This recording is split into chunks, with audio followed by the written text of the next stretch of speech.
A día de hoy, términos como boomer, millennial o zoomer son utilizados para clasificar a las personas acorde a la generación que pertenecen, mismos términos a los que se le pretende dotar de esa capacidad distintiva que ofrecen elementos como el género o la nacionalidad. Si bien una generación está definida por el periodo de nacimiento, también lleva consigo una serie de implicaciones culturales e ideológicas correspondientes a la época. A dichos miembros se les atribuyen normalmente rasgos comunes entre sí, características muy particulares que les permiten diferenciarse de otra generación. Por mencionar algunas, se dice que los boomers suelen ser comprometidos, autosuficientes y competitivos, una generación que fue formada para liderar grupos y siendo capaces de identificar qué rol desempeña cada miembro. Por otra parte, los pertenecientes a la generación Z se les considera impacientes en todos los aspectos de la vida, aunque empáticos y solidarios, teniendo una gran facilidad para ser amigos, además de un alto compromiso social y medioambiental. A pesar de lo comentado y probablemente contrario a las creencias populares, la realidad es que no resulta tan fácil determinar qué tipo de generaciones existen y mucho menos establecer una clasificación de forma tan simple, cayendo incluso en una burda descripción de efecto Forer. Para los que no conocen dicho efecto, se trata de un fenómeno psicológico en el que a las personas se le otorgan clasificaciones de alta precisión a las descripciones de su personalidad, que se ajustan específicamente a ellos, pero que en realidad son vagas y lo suficientemente generales como para aplicarse a una amplia gama de personas. Se le suele relacionar mucho con las descripciones del horóscopo. En nuestro caso, si bien determinada generación posee un rasgo como una mejor ética laboral, realmente son otros factores los que inciden en esta variable, pudiendo fácilmente tener a personas de otra generación que cumplen con dichas cualidades.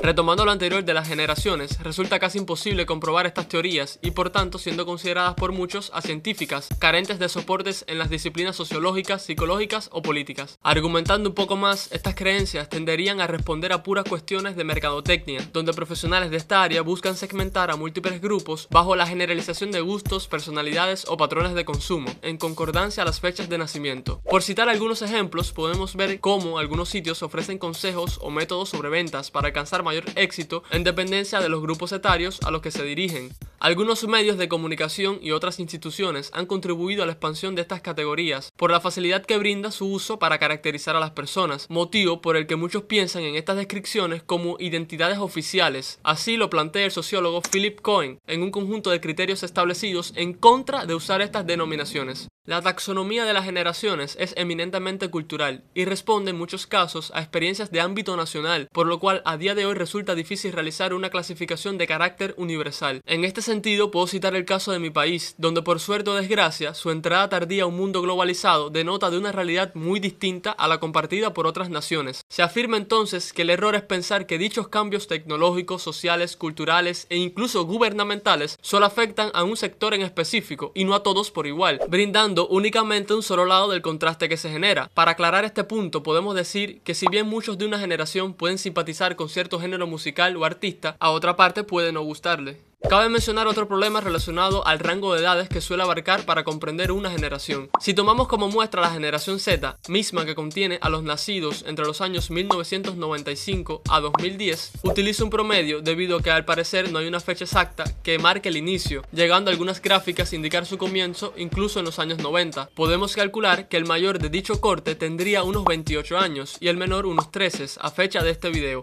Evidentemente es imposible que ambas personas tiendan a compartir un mismo comportamiento o patrón de consumo. Quizás a duras penas coincidan en algún que otro gusto generalizado, pero al tratarse de edades tan diferentes disipa con creces cualquier similitud, lo que nos trae sobre la mesa la teoría del psicólogo Erik Erikson acerca del desarrollo de la vida por etapas, basado en aquellos desafíos claves para cada periodo. A modo de resumen, podemos decir que cuando niños, uno de nuestros objetivos es alcanzar lo que queremos, ganar en autonomía. Cuando somos jóvenes adultos, los retos se basan en desarrollar relaciones íntimas, enamorarse, encontrar amigos. Podemos apreciar cómo cada etapa presenta diferentes expectativas que informan lo que vemos como marcadores de progreso social. Mudarse, casarse, tener hijos, todos dan forma a nuestro desarrollo como individuo y nuestra socialización determinará exactamente cómo desempeñar ese papel de adulto. Si hoy presenciamos las constantes discusiones sobre cuál generación es mejor o fue mejor, sin importar de qué lado nos encontremos, la verdad es que como jóvenes siempre seremos objeto de señalamientos y de rebeldía por excelencia, criticando las viejas costumbres y cuestionando normas ya establecidas. Todo esto para que con el pasar de los años nos convirtamos en aquello que juramos destruir, defendiendo nuestro pasado y probablemente viviendo de aquellos recuerdos. La vida es un ciclo. Como curiosidad, al fenómeno de rechazar los comportamientos, ideologías o cultura de las generaciones más jóvenes se les conoce como juvenoia, manado de la mezcla de los vocablos juvenil y paranoia.